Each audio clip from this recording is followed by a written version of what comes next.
दर्शकों, आज का प्रसंग बड़ा ही ज्ञानवर्धक और बड़ा ही मोटिवेशनल है। प्रिय दर्शकों, बुढ़ापे में कौन सी संतान दुख देती है और कौन सी सुख, यह तीन बातें समझ लेना बेहद आवश्यक है ताकि बुढ़ापे में दर दर की ठोकरें न खानी पड़ें। प्रिय दर्शकों, यह कथा है नालायक पुत्रों के द्वारा किए गए अत्याचारों का शिकार एक असहाय पिता की। यह कहानी आपको सोचने पर विवश कर देगी कि क्या कोई संतान ऐसा भी कर सकती है। मित्रों, यह कोई नई बात नहीं है। आजकल हजारों ऐसे कलयुगी पुत्र हैं जिन्होंने अपनी मौज मस्ती के लिए माता पिता का सौदा कर दिया है। कुछ ने तो उन्हें किसी अनजान सड़क पर छोड़ दिया, तो कुछ उन्हें परदेश बुलाकर सेवा का वादा करते हुए सड़कों पर भीख मांगने के लिए मजबूर कर गए। दुनिया ऐसे हजारों किस्सों से भरी हुई है जहां लोगों ने पिता पुत्र के पवित्र रिश्ते को शर्मसार किया है। यह सोचकर भी लज्जा आती है कि माँ बाप ऐसी कुपात्र संतान को जन्म क्यों देते हैं। ऐसी ही एक कथा है अनिरुद्ध नाम के एक वृद्ध व्यक्ति की। अनिरुद्ध बुढ़ापे की दहलीज पर खड़े थे। उनके शरीर पर झुर्रियां पड़ चुकी थीं और त्वचा सूखकर हड्डियों से लिपट गई थी। उनकी पत्नी कुछ साल पहले इस दुनिया से विदा ले चुकी थीं। अनिरुद्ध के 4 बेटे थे और सभी का विवाह हो चुका था। उन्हें यह उम्मीद थी कि 4 बेटों के सहारे उन्हें कोई चिंता नहीं होगी, कोई न कोई उनकी देखभाल करता रहेगा।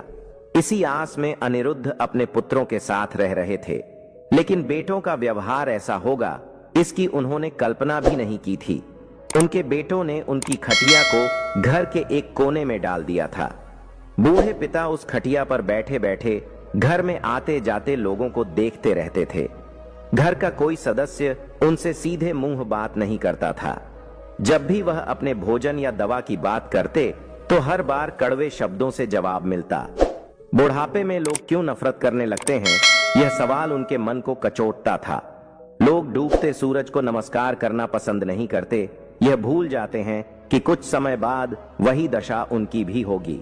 वे यह भी याद नहीं रखते कि जो आज बूढ़ा है वह कल किसी समय उनके जैसा ही जवान था। वक्त के चक्र ने उसे इस हालत में पहुंचा दिया है। एक दिन बूढ़े अनिरुद्ध अपनी खटिया पर बैठे हुए थे। रसोई में खाना बन रहा था। उन्होंने आवाज लगाई, रोहित बेटा, अगर खाना बन गया हो तो मुझे दे दो, बहुत भूख लग रही है। यह सुनकर रोहित गुस्से से बोला, अरे बुढ़े, क्या तेरे पेट में ज्यादा आग लगी है? अभी तक किसी ने खाना नहीं खाया है। पहले हम खा लेंगे फिर तुझे मिलेगा। हर वक्त खाने की ही रट लगाए रहता है, न कोई काम का है न किसी और चीज का, लेकिन खाने में सबसे आगे है। पुत्र के ऐसे जवाब से आहत होकर अनिरुद्ध चुपचाप बैठ गए। वह सोचने लगे कि पिता और संतान के बीच कितना फर्क होता है। पिता कभी अपने बच्चों को भूखा नहीं रखता, वह हमेशा बच्चों को खिलाकर ही खुद खाना खाता है। लेकिन आज बेटों ने पिता को स्वयं से पहले भोजन देना भी उचित नहीं समझा। अनिरुद्ध के घर का यही हाल था। सब लोग पहले खुद खाते, उसके बाद ही उन्हें खाना दिया जाता। घर में पोते पोतियां, बेटे बहुएं सभी थे, लेकिन कोई भी उनसे प्रेम से बात नहीं करता था। सभी उन्हें डांटते फटकारते रहते थे। अनिरुद्ध ने अपनी पूरी संपत्ति और जमीन जायदाद बेटों को सौंप दी थी। बेटों ने उन्हें झूठे दिलासे देकर और दिखावटी प्रेम दिखाकर यह सब हासिल कर लिया था। उन्हें विश्वास था कि उनका परिवार उनकी हमेशा सेवा करेगा, लेकिन ऐसा नहीं हुआ। मित्रों, यही इंसान की सबसे बड़ी भूल होती है। वह झूठे प्रेम के जाल में फंसकर अपनी सुरक्षा खो देता है। आचार्य चाणक्य ने कहा है कि मनुष्य को अपनी सुरक्षा के लिए धन की रक्षा करनी चाहिए, धन से अधिक पत्नी की और पत्नी से अधिक स्वयं की सुरक्षा करनी चाहिए, क्योंकि बुढ़ापे में उसे अकेले रहना पड़ सकता है। अनिरुद्ध के साथ भी यही हुआ। बेटे बहुएं उन पर अत्याचार करते थे और वह सब कुछ चुपचाप सहन करते थे। उन्हें अपनी बेइज्जती का एहसास तो होता था, लेकिन कर भी क्या सकते थे। उम्र का असर दिन ब दिन बढ़ता जा रहा था। जब उनके बाल और नाखून जरूरत से ज्यादा बढ़ जाते तो वे अपने बेटों से उन्हें काटने को कहते। बेटे यह जिम्मेदारी एक दूसरे पर डाल देते, लेकिन कोई भी इसे पूरा नहीं करता था। किसी तरह बूढ़ा खुद अपने नाखून काटता, लेकिन कांपते हाथों के कारण कई बार घायल हो जाता। बेटों का खराब व्यवहार अनिरुद्ध को अक्सर रुला देता था। कई बार तो वे भगवान से अपनी मौत मांगने लगते थे। वे प्रार्थना करते, हे प्रभु, अब इस अपमान को सहन करना असंभव हो गया है। बहुएं और बेटे ऐसा खाना परोसते थे जैसे वे किसी आवारा कुत्ते को रोटी डाल रहे हों। जो कुछ भी उनका था वह अब उनके लिए पराया हो चुका था। एक दिन अजीब घटना घटी। एक व्यक्ति अनिरुद्ध के घर आया और उनके बड़े बेटे रामचरण से मिला। वह बोला, भाई साहब, मेरा नाम राम प्रकाश है। मैंने सुना है कि आपके पास एक दूध देने वाली गाय है। क्या आप अपनी गाय बेचेंगे? मैं आपको उचित मूल्य दूंगा। रामचरण ने जवाब दिया, भाई, गाय तो मैं नहीं बेचूंगा, लेकिन इस बूढ़े बाप को जरूर बेच दूंगा। क्या आप इन्हें खरीदना चाहेंगे? हम सब इनसे बहुत परेशान हैं। इन्हें ले जाओ और किसी काम में लगा दो। अगर ये हमारे घर से चले जाएंगे तो हमें राहत मिलेगी। रामचरण की इस बात पर वह आदमी हैरान होकर बूढ़े अनिरुद्ध की तरफ देखने लगा। अनिरुद्ध लाचार और बेबस अपनी चारपाई पर बैठे उसकी ओर देख रहे थे। आदमी ने पूछा, आप इस बूढ़े को कितने में बेचेंगे? अगर गाय नहीं मिली तो कोई बात नहीं, मैं इन्हें ही खरीद लूंगा। यह सुनकर रामचरण थोड़ा चौंक गया। उसने तो यह मजाक में कहा था, लेकिन आदमी सच में बूढ़े को खरीदने के लिए तैयार था। रामचरण ने मजाक में ही उनके लिए 5,000 रुपये की कीमत रख दी। इससे पहले कि रामचरण कुछ और कहता, उस व्यक्ति ने 5,000 रुपये रामचरण के हाथ में थमा दिए और कहा, यह लो पैसे, अब यह बूढ़ा मेरा हुआ। 5,000 रुपये देखकर रामचरण बहुत खुश हुआ। उसने सोचा कि अगर यह बूढ़ा 5,000 में बिक सकता है तो कोई इसे 50,000 में भी खरीद सकता है। वैसे भी यह हमारे किसी काम का नहीं है और परिवार पर बोझ बना हुआ है। रामचरण ने यह बात अपने तीनों भाइयों को बताई। भाइयों ने भी सहमति जताई और कहा, भाई, तुमने अच्छा काम किया। इस कमजोर शरीर की देखभाल अब कौन करेगा? पूरे दिन अपनी बेकार की हरकतों से हमें परेशान करता है। कौन इसे नहलाएगा, कपड़े बदलेगा या दवाइयां देगा? इसे मौत भी नहीं आती। अगर कोई इसे खरीद लेता है तो यह हमारे लिए बहुत बड़ी राहत की बात होगी। बेटों की यह बातें अनिरुद्ध चुपचाप सुन रहे थे। खुद को बेचे जाने की बात सुनकर उनका दिल टूट गया। उन्हें यकीन नहीं हो रहा था कि क्या कोई संतान अपने माता पिता के साथ ऐसा कर सकती है। उन्हें पहले से पता था कि उनके बेटे उनकी इज्जत नहीं करते, लेकिन इतना गिरा हुआ व्यवहार होगा यह उन्होंने कभी नहीं सोचा था। अनिरुद्ध ने अपने कपड़े एक थैले में रखे और उस आदमी के साथ चल दिए। उनकी आंखों में आंसू थे। उन्होंने सोचा, यहां से जाने के बाद मैं मर ही जाऊंगा, सब कुछ खत्म हो गया है। वह आदमी अनिरुद्ध को अपने घर ले गया। उसका घर बहुत शानदार था। उसने अनिरुद्ध से कहा, बाबा, आप उस घर के कोने में घुट घुट कर जी रहे थे। आज से यह पूरा घर आपका है। जहां मन करे वहां रहें। उसने अपनी पत्नी से भी कहा, बाबा, तुम्हारे पिता के समान हैं। इनके खाने पीने और सेवा सत्कार में कोई कमी नहीं होनी चाहिए। मैं इन्हें एक नरक से निकाल कर लाया हूं। उसकी पत्नी भी नेक विचारों वाली थी। उसने अनिरुद्ध का बहुत ख्याल रखा। समय पर उन्हें खाना देती, नहलाती और दवाइयां देती। धीरे धीरे अनिरुद्ध अपने बेटों द्वारा किए गए अन्याय को भूल गए। अब उन्हें लगने लगा कि उन्हें सच्चा बेटा मिल गया है। उस व्यक्ति ने अनिरुद्ध की सेवा में कोई कमी नहीं रखी। उनके दांत खराब हो गए थे तो उसने नई बत्ती सी लगवाई। उनकी आंखों के लिए चश्मा बनवाया।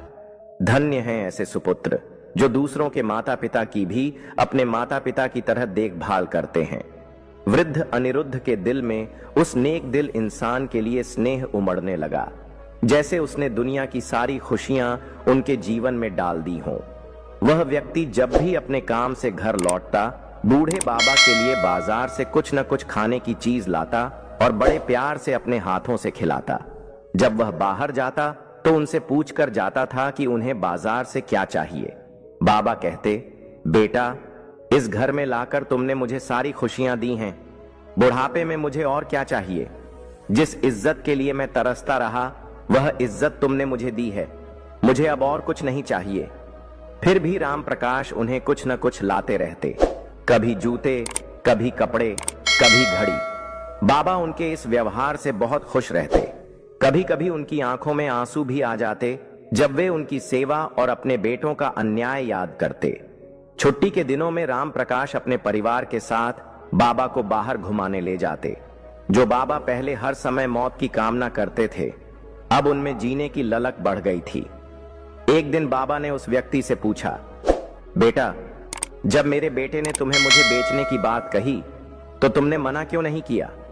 क्या सोचकर तुमने मुझे खरीदने का निर्णय लिया और इस तरह अपने घर में रखकर एक पिता की तरह आदर दिया? ऐसा होते देखना तो किसी सपने जैसा लगता है। तब उस व्यक्ति ने जवाब दिया, बाबा, जब आपके बेटे ने आपकी बोली लगाई तभी मुझे समझ आ गया था कि वे आपके साथ ठीक व्यवहार नहीं करते होंगे। जो औलाद अपने माता पिता की बोली लगाती है वह कितनी संकीर्ण सोच की हो सकती है। तभी मैंने तय किया कि आपकी तय कीमत देकर आपको उस नर्क से निकाल लाऊं। ऐसी संतान की छाया भी नहीं पड़नी चाहिए। मैंने बचपन में ही अपने पिता को खो दिया था।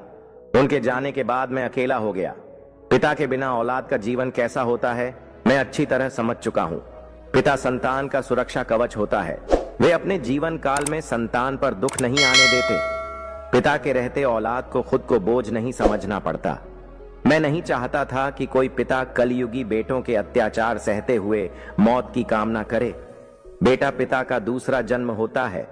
जो बेटा अपने पिता की कदर नहीं कर सकता उसका जीवन व्यर्थ है। मैं उस विश्वास को मरने नहीं देना चाहता जो एक पिता अपनी संतान को पालते हुए देखता है कि एक दिन उसका बेटा उसका सहारा बनेगा।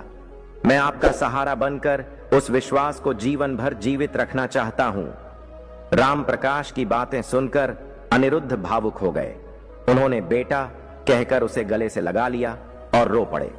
इस तरह अनिरुद्ध अपनी शेष आयु को राम प्रकाश के घर में खुशी खुशी बिताने लगे। एक पिता के विश्वास की जीत हुई और उन नालायक बेटों को उनके कर्मों का फल तब मिलेगा जब उनकी औलाद उनके साथ वैसा ही व्यवहार करेगी। दोस्तों, यदि आप चाहते हैं कि आपकी संतान आपके साथ ऐसा व्यवहार न करे तो इन 3 बातों का पालन करें। 1. अपनी औलाद को संस्कार, धर्म, आस्था और विश्वास से जोड़कर रखें। 2. चाहे आपकी औलाद कितनी भी अच्छी हो, उनसे सेवा और सहारे की अपेक्षा न रखें। 3. खुद को आत्मनिर्भर बनाएं और अपनी संपत्ति अपने जीवन काल में पूरी तरह औलाद को न सौंपें। यह कहानी उन सभी को एक बड़ा सबक देती है जो अपने माता पिता की अवहेलना करते हैं। तो दोस्तों, आपको यह कथा कैसी लगी? अपनी राय हमें लाइक और कमेंट के माध्यम से जरूर बताएं और चैनल को सब्सक्राइब करना न भूलें। लेकिन दर्शक गण, कहानी यहीं समाप्त नहीं होती। आगे हम जानेंगे कि कौन सी औलाद बुढ़ापे में मां बाप से भीख मंगवाती है। दर्शक गण, यह कहानी ध्यान से समझ लेना, बुढ़ापे में बहुत काम आएगी। कौन सी संतान अपने माता पिता को भीख मांगने पर मजबूर करती है? यह निर्दयी बेटे और बहू की कहानी है। कहते हैं दोस्तों, जिस तरह सब्जी में सारे मसाले डालने के बाद अगर नमक न हो तो वह स्वादहीन लगती है, वैसे ही अगर आप अपनी संतान को तमाम सुविधाएं, लाड़ प्यार और अच्छी शिक्षा दें लेकिन उसे संस्कार न सिखाएं तो वह संतान किसी काम की नहीं होती। ऐसी संतान से माता पिता को सिर्फ दुख ही मिलता है। अब अगर आप अपनी किस्मत या ईश्वर को कोसें तो यह आपकी सबसे बड़ी भूल होगी। आज मैं आपको एक ऐसे नालायक बेटे और निर्दयी बहू की कहानी सुनाने जा रहा हूं जिन्होंने अपने माता पिता को भीख मांगने के लिए छोड़ दिया। जो माता पिता अपने बच्चों की हर इच्छा पूरी करते हैं, उनके खाए बिना खुद नहीं खाते, वही संतान उन्हें बुढ़ापे में एक निवाला भी नहीं दे पाती। दोस्तों, इसके पीछे कारण क्या है यह मैं आपको इस कहानी के माध्यम से बताऊंगा। किसी गांव में ब्रजकिशोर नाम का व्यक्ति रहता था जिसकी पत्नी का नाम शारदा देवी था। ब्रजकिशोर एक मध्यम वर्गीय परिवार से ताल्लुक रखते थे। उनका एक बेटा था गिरिधर, जिसे वे बेहद स्नेह करते थे। उन्होंने अपने बेटे गिरिधर को हर खुशी दी जो उसने मांगी। ब्रजकिशोर ने बचपन से ही अपने बेटे को बाहर पढ़ाया। गिरिधर केवल छुट्टियों में ही घर आता। उसकी पढ़ाई, खाने पीने और रहने का सारा खर्च ब्रजकिशोर खुद उठाते थे। जब गिरिधर की पढ़ाई पूरी हुई तो उसे उसी शहर में एक कंपनी में प्रबंधक की नौकरी मिल गई। वहीं उसने एक अमीर घराने की लड़की से विवाह कर लिया और वहीं बस गया। कुछ समय बाद उनके घर एक बेटी का जन्म हुआ। उसका नाम सुमंगला रखा गया। सुमंगला जब थोड़ी बड़ी हुई तो उसने अपने पिता के मुंह से अपने दादा दादी के बारे में सुना कि वे एक छोटे से गांव में अपने पुश्तैनी घर में रहते हैं। सुमंगला को अपने दादा दादी से मिलने की तीव्र इच्छा हुई। उसने अपने पिता से कहकर उन्हें अपने पास बुलवा लिया। सुमंगला अपने दादा दादी से मिलकर बहुत खुश हुई। दादा दादी भी सुमंगला को बेहद प्यार करते थे। सुमंगला दिन भर उनके साथ बातें करती। जब वह स्कूल जाने लगी तो दादा उसे रोज स्कूल छोड़ने जाते। वह स्कूल से लौटने के बाद अपना ज्यादातर समय उनके साथ बिताती। ब्रजकिशोर का सपना था कि उनकी पोती डॉक्टर बने। सुमंगला ने डॉक्टरी की पढ़ाई शुरू की और इसके लिए दिल्ली चली गई। जब भी उसे अपने दादा दादी की याद आती, वह फोन पर बात कर लेती। इसी बीच धीरे धीरे गिरिधर की पत्नी अपने सास ससुर से चिढ़ने लगी। वह हमेशा उन्हें घृणा की दृष्टि से देखती। उसने कई बार अपने पति से शिकायत की कि मुझे तुम्हारे माता पिता का व्यवहार बिल्कुल अच्छा नहीं लगता। ये बहुत वृद्ध हो चुके हैं। मैं आधुनिक युग की महिला हूं। इनकी सेवा करना मेरे बस की बात नहीं। इनके गंदे कपड़े धोना, इनके लिए खाना बनाना और दवाइयां देना मेरे पूरे दिन को खराब कर देता है। न मैं कहीं घूमने जा पाती हूं, न अपनी सहेलियों से बात कर पाती हूं।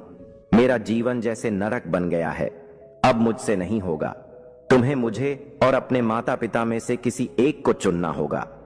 पत्नी की बात सुनकर गिरिधर ने भी कुछ नहीं कहा। उल्टा उसने पत्नी को सहारा देते हुए कहा, रेणुका, मैं भी काफी समय से यही सोच रहा था कि किसी दिन माता पिता को गांव छोड़ आऊं। बस थोड़े दिन की बात है। छुट्टी मिलते ही मैं उन्हें गांव छोड़ आऊंगा। पत्नी ने जवाब दिया, मैं अब एक दिन भी और बर्दाश्त नहीं कर सकती। तुम्हें छुट्टी मिले या ना मिले, मैं आज ही उन्हें शहर में छोड़ आऊंगी। वे खुद परेशान होकर गांव लौट जाएंगे। गिरिधर अपनी पत्नी का गुलाम था। उसने कहा, ठीक है, जैसा तुम्हें सही लगे करो। इसके बाद रेणुका ने सास ससुर को शहर में ले जाकर छोड़ने का फैसला कर लिया। उसने उनसे कहा, मांझी और बाबूजी, गिरिधर ने ऑफिस जाने से पहले मुझसे कहा था कि आप दोनों बहुत परेशान रहते हैं। आप लोगों का पूरा शरीर जांचने के लिए आज मैं आपको डॉक्टर के पास लेकर जा रही हूं। चलिए, आज आपका पूरा मेडिकल टेस्ट करा देती हूं, फिर आराम से दवाइयां चलती रहेंगी। दोस्तों, ब्रजकिशोर और शारदा देवी को अपनी बहू के मन में चल रही साजिश का कोई अंदाजा नहीं था। वे दोनों खुशी खुशी रेणुका के साथ जांच करवाने के लिए निकल पड़े। धिक्कार है ऐसे बेटे की गुलामी वाली मानसिकता पर, जिसने अपनी पत्नी की बातों का एक बार भी विरोध नहीं किया और इतनी जल्दी अपने माता पिता के कर्ज को भूल गया।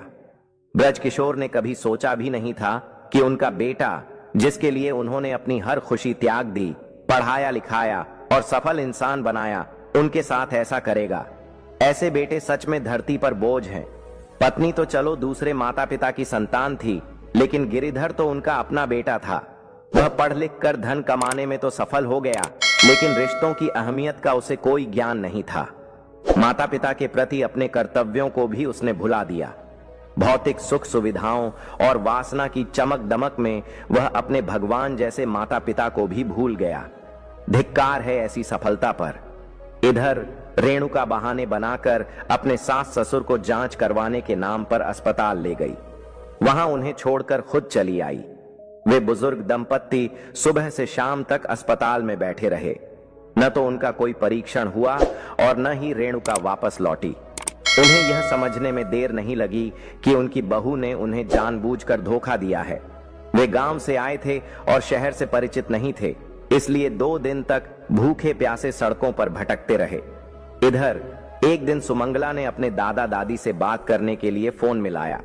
उसकी मां ने झूठ बोलते हुए कहा, बेटा, तुम्हारे दादा दादी गांव चले गए हैं। हमने उन्हें रोकने की बहुत कोशिश की, लेकिन वे नहीं रुके।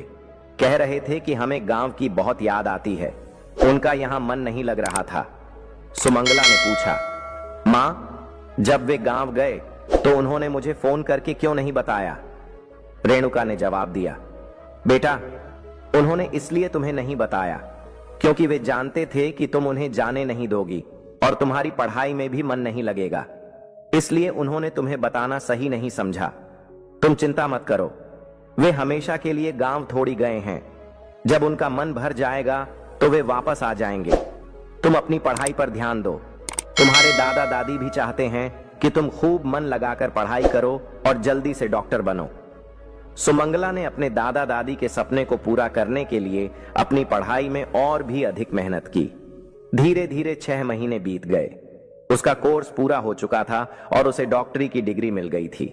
वह घर लौटने की योजना बना रही थी, लेकिन उसकी सहेलियों ने कहा, सुमंगला, डिग्री मिल गई है तो चलो हरिद्वार गंगा स्नान के लिए चलते हैं, उसके बाद घर चलेंगे।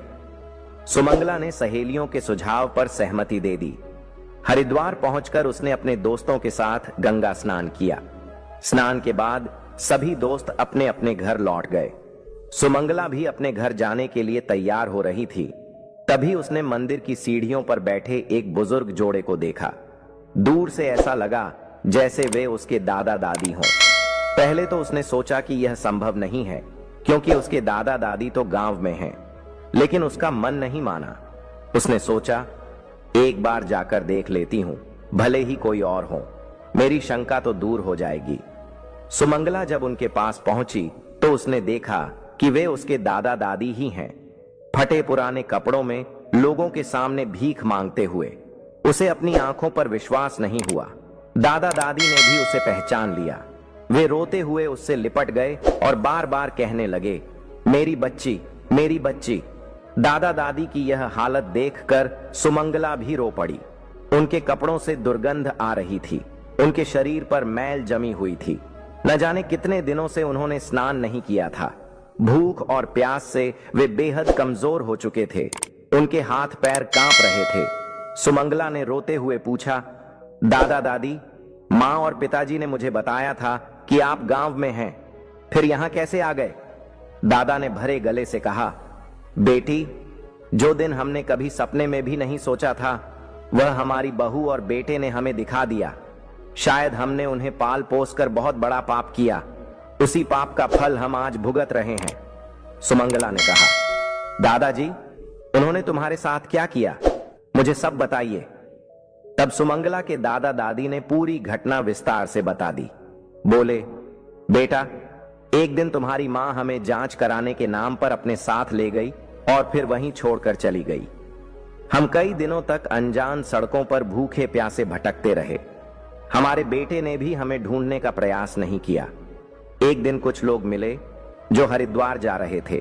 उन्होंने हमारा नाम पता पूछा और कहा कि हम तुम्हें तुम्हारे घर छोड़ देंगे, लेकिन हमने उन्हें कुछ नहीं बताया।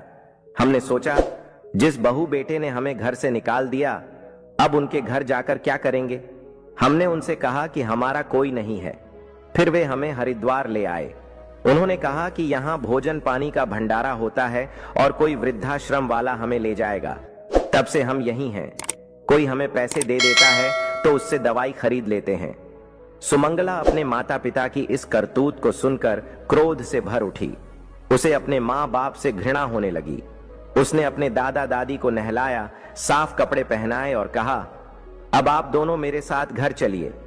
दादा दादी अपने हाथ छुड़ाते हुए बोले, बेटी, हम अब उस घर में नहीं जाएंगे जिसने हमें यहाँ भीख मांगने के लिए छोड़ दिया। वे हमारे लिए मर चुके हैं। हम इसी मंदिर की सीढ़ियों पर बैठकर भीख मांगकर अपना जीवन व्यतीत कर लेंगे। सुमंगला बोली, नहीं दादाजी, मैं आपको यहां नहीं छोड़ सकती। आप दोनों को मेरे साथ चलना ही होगा। आज से मैं स्वयं आपकी देखभाल करूंगी और हमेशा आपके साथ रहूंगी। दोस्तों, इतना कहकर सुमंगला अपने दादा दादी को अपने साथ घर ले आई और अपने माता पिता से बोली, माँ और पिताजी, जब आप दोनों भी दादा दादी की तरह बूढ़े हो जाओगे तो मैं भी आपको जांच के बहाने कहीं छोड़ आऊंगी। तब आप अभी से भीख मांगने की आदत डाल लो ताकि बुढ़ापे में काम आए। बेटी की ये बातें सुनकर उनके माता पिता दंग रह गए। उन्होंने कहा, बेटी, तुम कैसी बातें कर रही हो? हम सड़कों पर भीख क्यों मांगेंगे? हमारा घर है ना?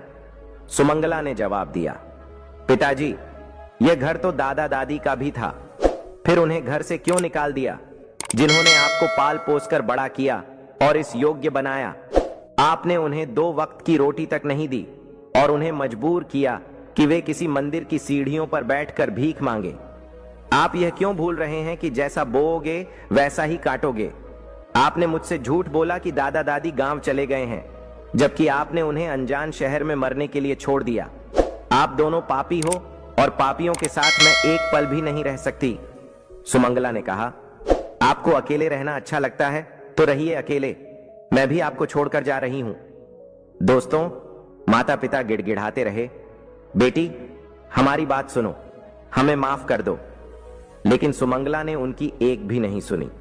वह अपने दादा दादी को लेकर शहर चली गई और सरकार से आरण लेकर एक अस्पताल खोला। उसने वहीं रहकर अपने दादा दादी की सेवा करनी शुरू कर दी। कुछ ही समय में अस्पताल अच्छा चलने लगा और उसका कर्ज भी उतर गया। उसने अपने माता पिता की ओर कभी मुड़कर नहीं देखा। जैसा कर्म किया था वैसा ही परिणाम उन्हें मिला। दोस्तों, पहली गलती अक्सर माता पिता कर देते हैं। वे बच्चों को सफल बनाने के लिए अपनी पूरी ताकत लगा देते हैं, लेकिन उनमें संस्कारों का बीजारोपण नहीं करते।